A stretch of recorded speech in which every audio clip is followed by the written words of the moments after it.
Ramai yang salah faham iCloud Photo bukan peti simpanan yang asing.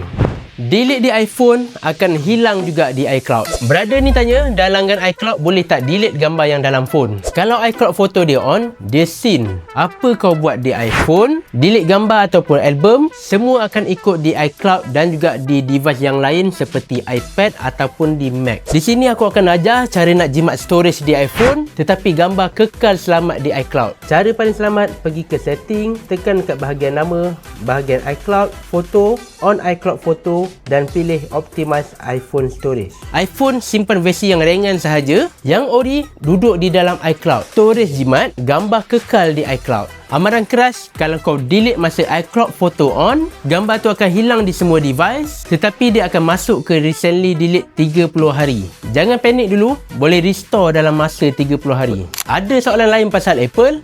Drop dekat komen, aku akan jawab. So, korang wajib follow aku. Sebab apa korang kena follow aku? Sebab aku tahu semua pasal Apple.